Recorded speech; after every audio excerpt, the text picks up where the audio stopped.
So everyone, let us all stand.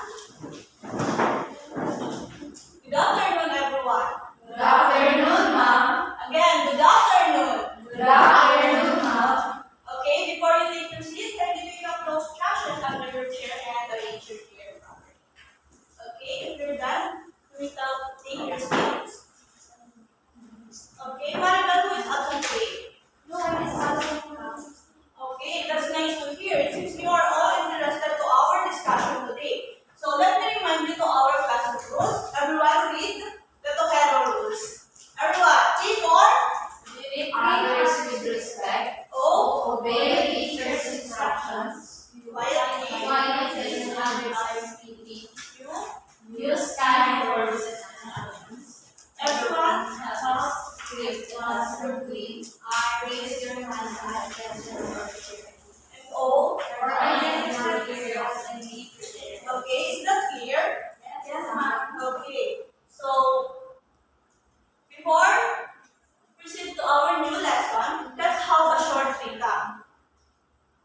So who among you still remember our last topic? Anyone? Lily.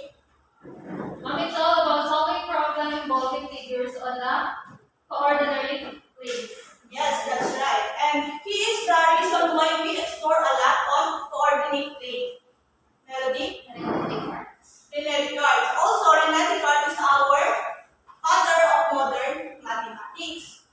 And who among you can give me at least one formula we discussed like last meeting and write it on the board? Ate.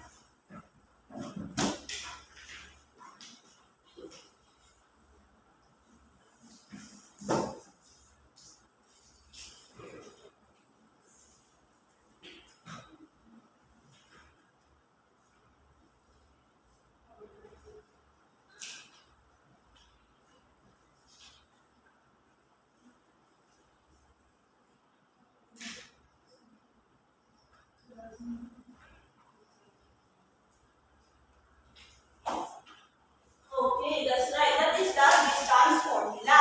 And the other formula we discussed last meeting is about the midpoint formula. So do you have any question about our last topic? Okay, if not, we can now proceed to our new lesson. But before that, let's have a short activity called orderly shuffle split. So listen carefully to the instruction. 4 pairs within the class. Number 2, you have 2 minutes to answer. Number 3, create unique arrangement of the word within the allotted time. Once the timer rings, count and declare the number of unique arrangement report. So for example, the name tin. The letter is T-I-N-E. So you can arrange that in 10 arrangement. For example, I-N-E-T, N-E-T-I, and so on. So do you understand the instruction? Okay. So get one and pass.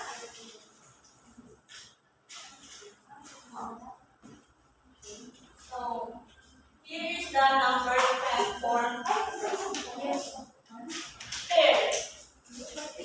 Fatima, you can move here.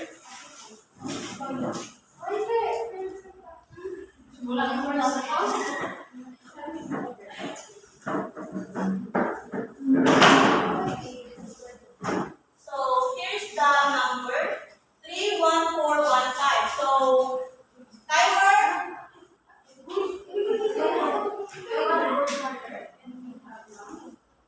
Timer starts now. You have 2 minutes only. So write the possible arrangement before.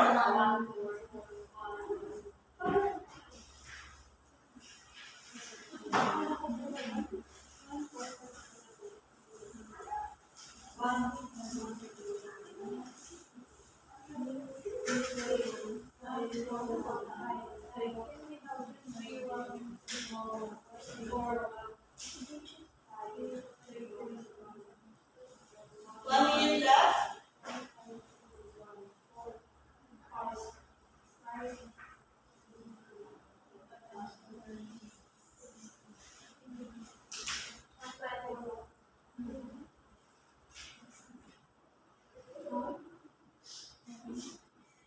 Okay,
actively in class discussion. Okay, thank you. Is that clear, class? Yes, ma'am. Yes.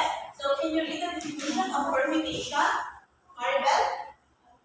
Permutation is an arrangement or physical of an object where order is important. Yes. Remember, order is important. So let's have an example. What is permutation? So here's the technique to determine all possible outcomes. This diagram called tree diagram. So for example, tossing a coin 3 times. So the first toss we have head and tail only. And for second toss, in head we have head and tail. And tail, the first toss, in the second toss we have head and tail. And to the third toss, in head we have head and tail again. In T, head and tail again, and so on. Then we are going to, and the possible outcome is head, head, head, and head, head, tail. And then head, tail, tail. So in total, there are 8 permutations. So do you understand what is permutation now? Yes, ma'am. So permutation of object, we are going to tackle 4 types. So here's the step to determine the permutation of objects. Can you read everyone? Number 1. Understand the problem. Number 2.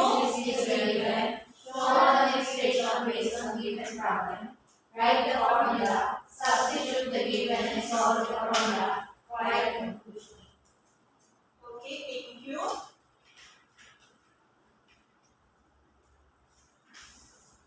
So for you to understand, let's have an example. So number 1 is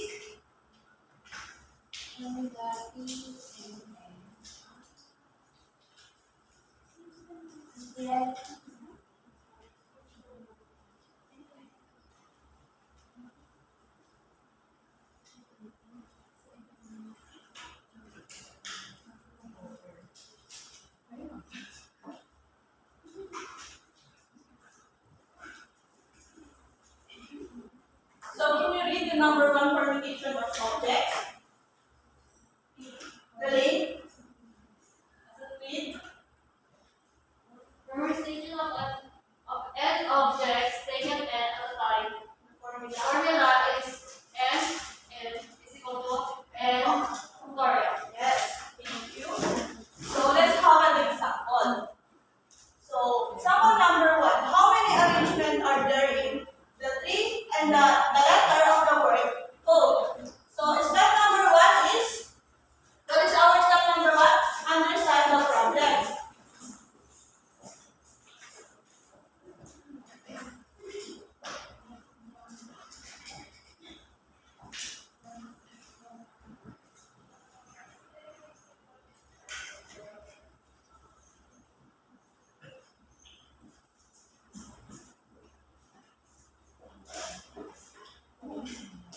So, in example number 1, we want to know the number of different ways the letter in phone can be arranged. So, step number 2 is list the given. So, our n is equal to 5. Why 5? Because the letter in the code is 5. E-H-O-E. So, step 3 is make an illustration.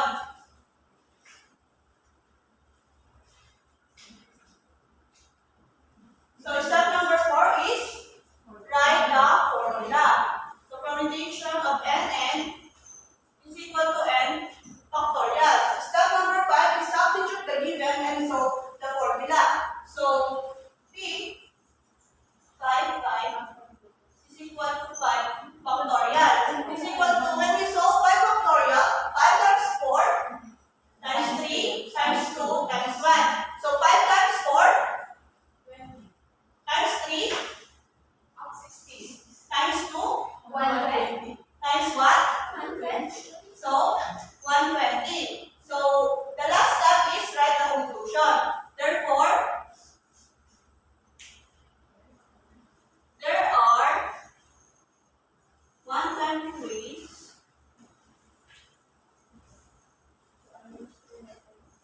to arrange the letters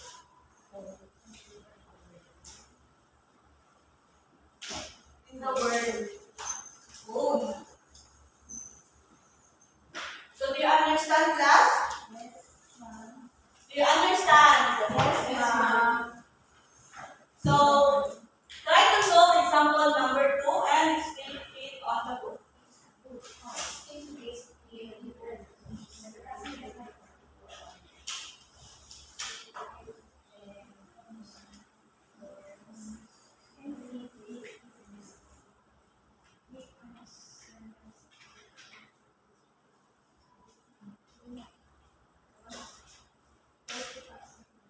So did you have answer?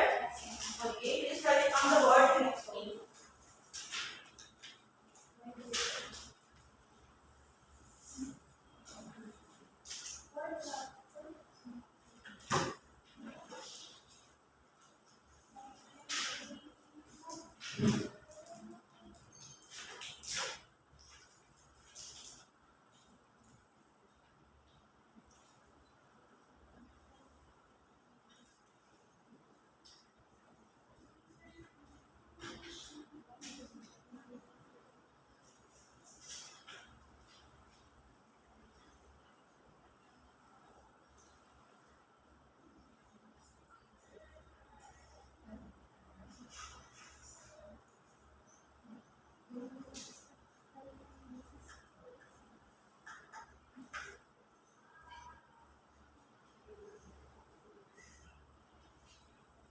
Since our given is Christine has 8 different books on his bookshelf, she wants to arrange them in a particular order.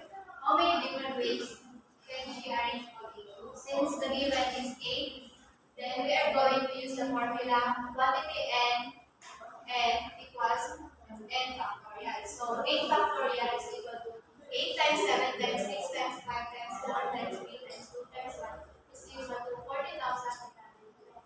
Therefore, Christine has 40,320 different ways she can arrange. Okay, thank you, baby. So class, do you think this is right? Yes, ma'am. Okay, let's check. So the first step is to understand the problem. So we want to know how many ways we can arrange a book. And step number 2 is the given. Step 3, show the illustration. Write the formula. Substitute the given and solve the formula and write the conclusion. Okay, thank you. So let's have number 2.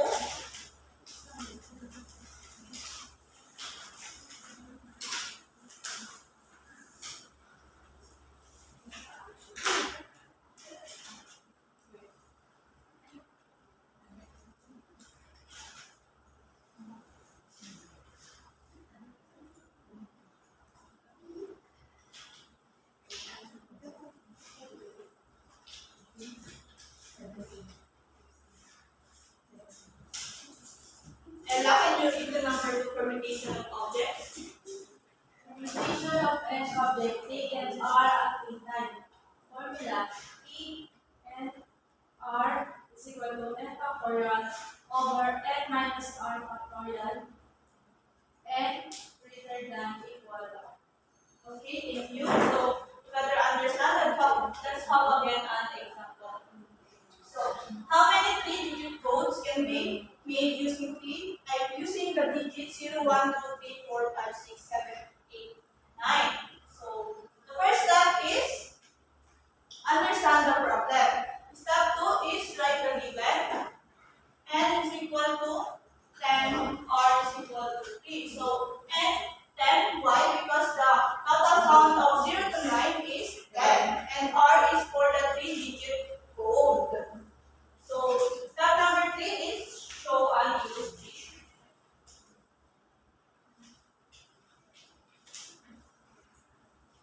And step number 4 is to write the formula. Permutation of n r is equal to n factorial all over n minus r factorial. So substitute. N is, what is our n? 10. 10. What is our r? 3. 3. So 10 factorial all over n 10 minus 3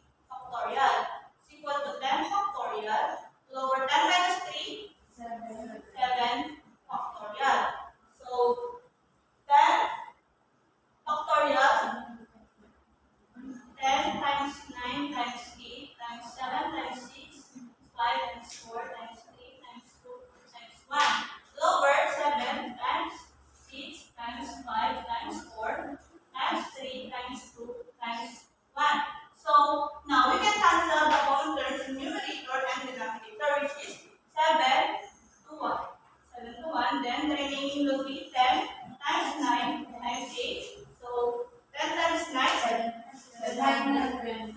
10 times 9 90. times 8, 720. So write the conclusion. Therefore, There is 720. there are 720 three-digit code can be made. So do you understand the second permutation of objects? Do you understand? Yes, ma'am. Okay, so try to solve example number 4.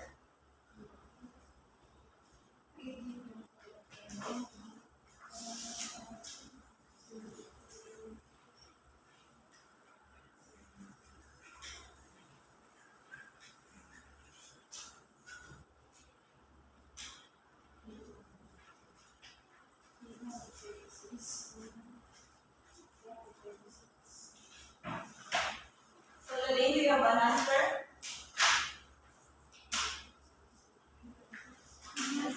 Okay, write it on the board and explain your answer.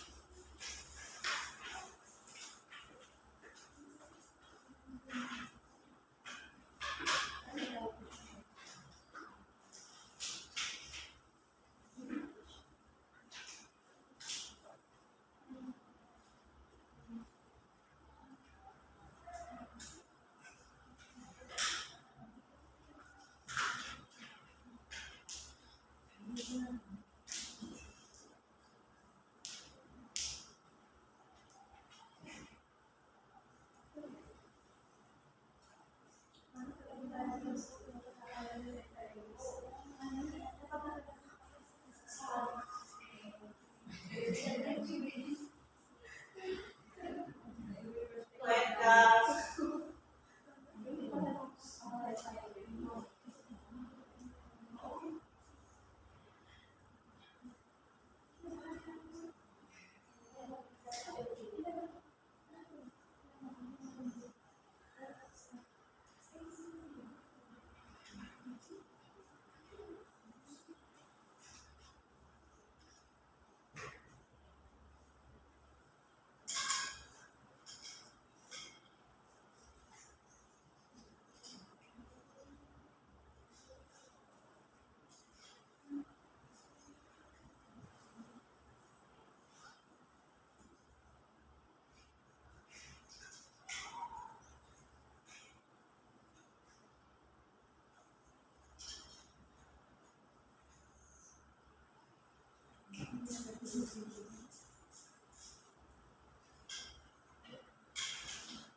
366.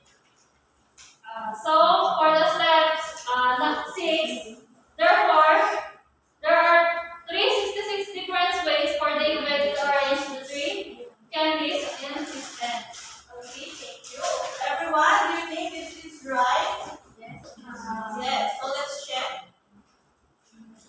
Yes, 366. So number 3 permutation of object is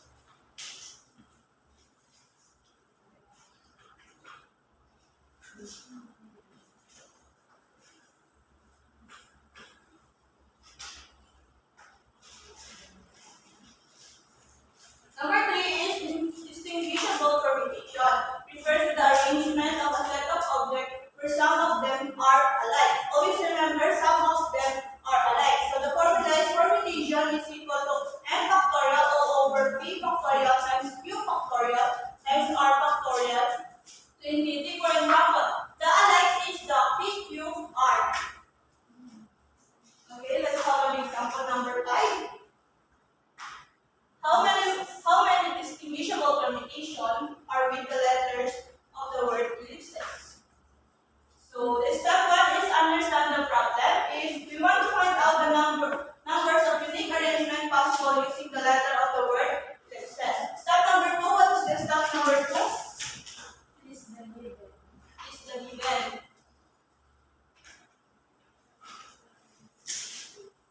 So what is our n? 8.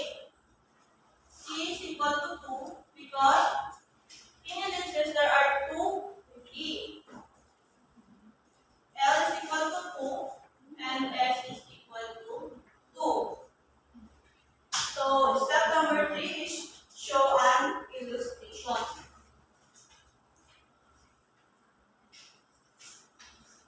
So this is the ELLIPSES.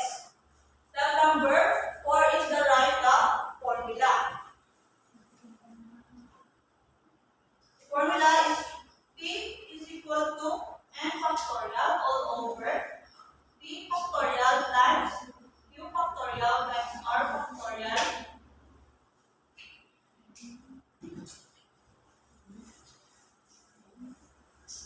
so step number 5, what is step number 5? Substitute the given and solve the problem. Okay, so P is equal to n, what is our n? 8. But this will be our P, Q, and R. So what is our P? 2 factorial times the Q, value of Q, 2 factorial times R is equal to 2 factorial also. So 8 times 7 times 6 times 5 times 4 times 3 times 2 times 1 all over 2 times 1 2 times 1 2 times 1. So we are going to cancel the counters to the denominator and numerator.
appointing a representative.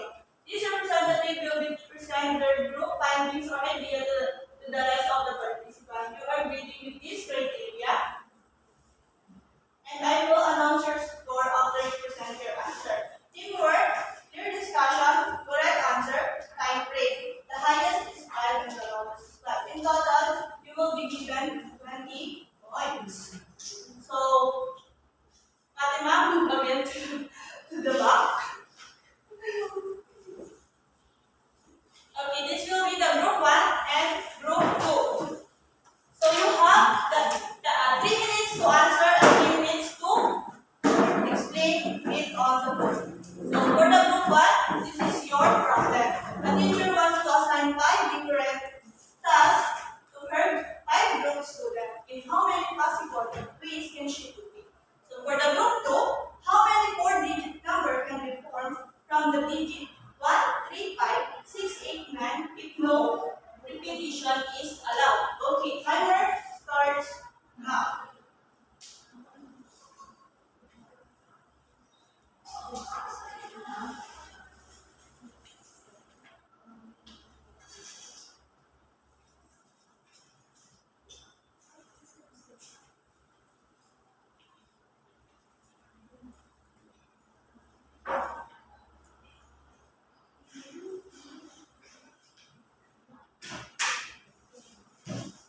Remember the criteria: teamwork, clear discussion, teamwork.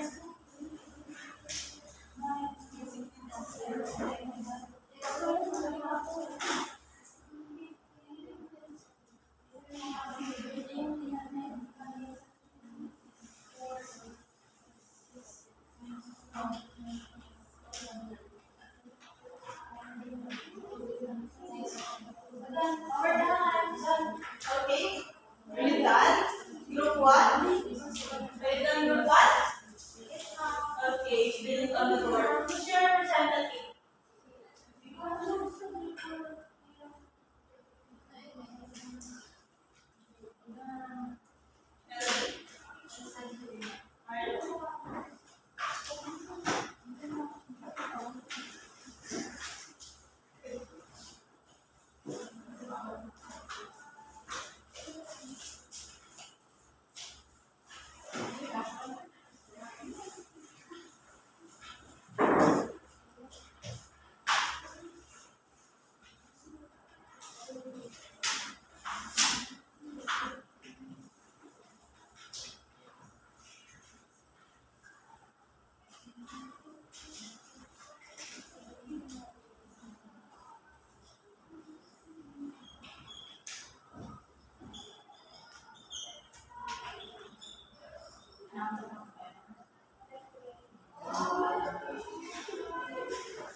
So we have the given, which is n is equal to 5. So we will go to use the first formula, which is p quantity of n and then equals to n factorial. So we have 5, 5. So we have 5 factorial. So 5 multiplied by 4 multiplied by 3 multiplied by 1 is equal to 120.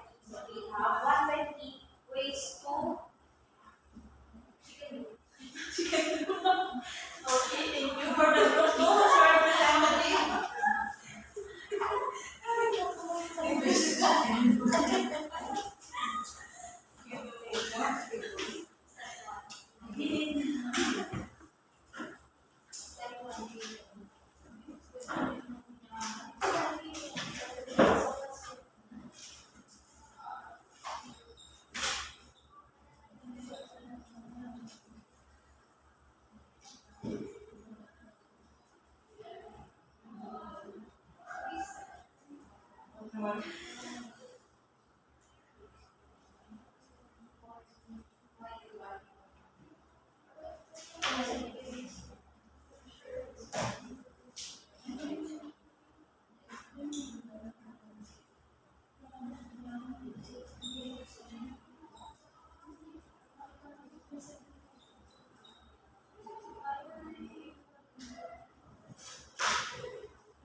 So from our given, we are Ladies and class.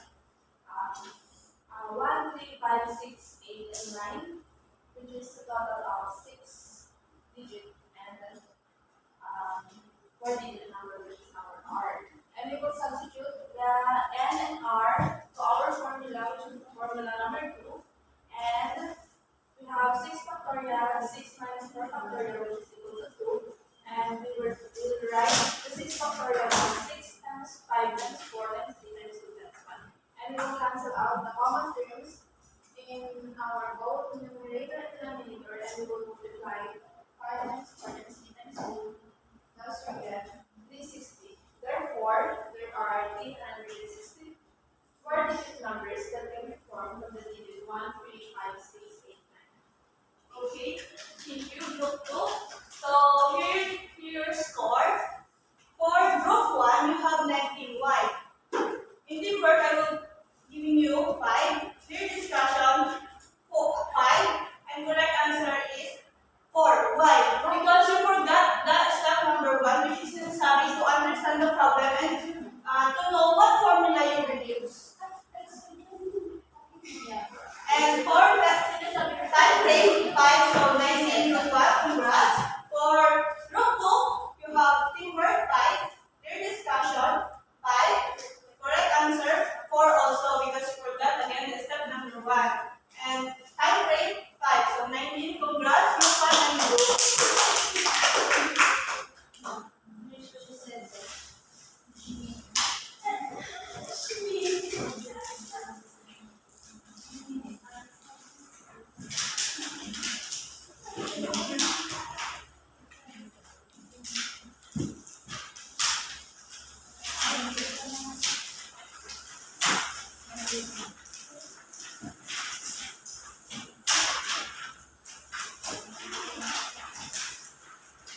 So class, do you have any question about our topic today? None. So if none, I'm the one who asks you question. So what is our topic all about? Yes, Ella? Permutation of objects. Okay, thank you. That's right. So can you give me the 4 types of permutation if you want, Melody? Permutation of N. And at a time. Number 2, what is the second permutation? Object. PV. Permutation of N of objects taken are 3, Maribel. permutation of N objects taken are Number 3, number 2, that's number 2. Distinguish over the name number 4. For permutation of object in circular permutations. Okay, that's right. I think you are all ready for individual activity.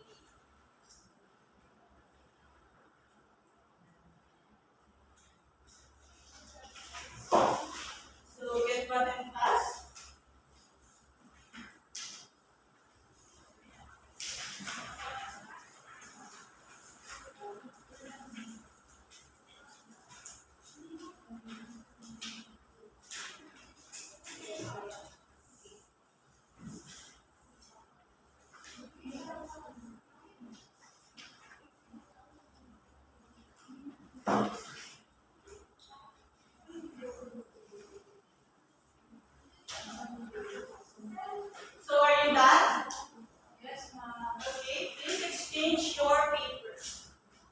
Yes.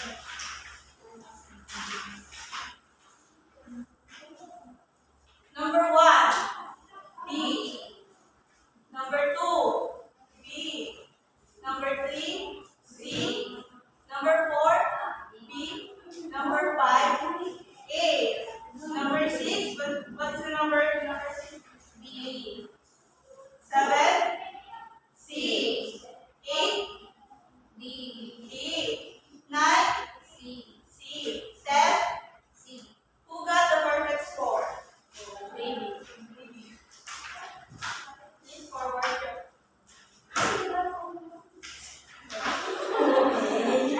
One down. So, do you have any question against class or clarification? Okay, if not, please stop your assignment or you think of.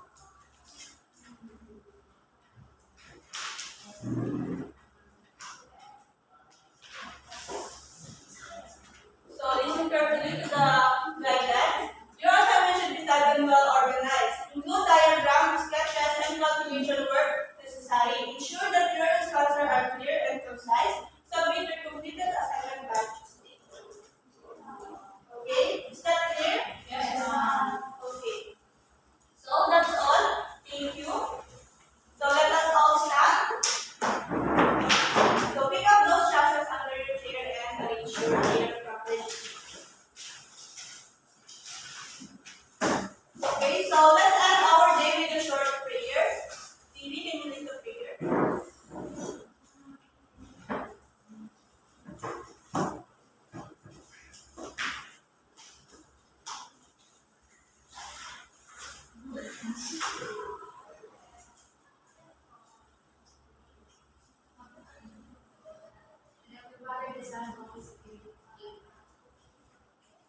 Okay.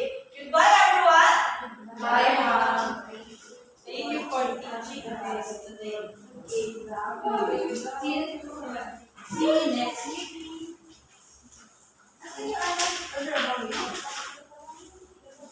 Tagal nyo, ha? Talaga nananadya kayo, ha? Nananadya kayo. Iyak pa ako dito. Okay ka ba? Hindi, siya ako dito ka na.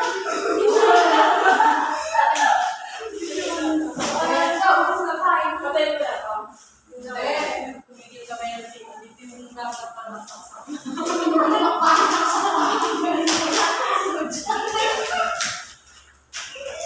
sunod dyan mo. Hindi, hindi ka yan.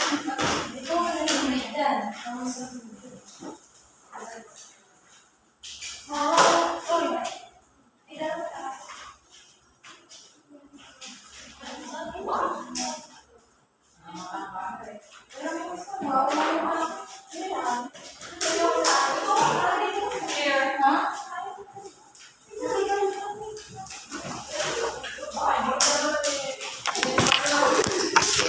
Uy, ang tagal kong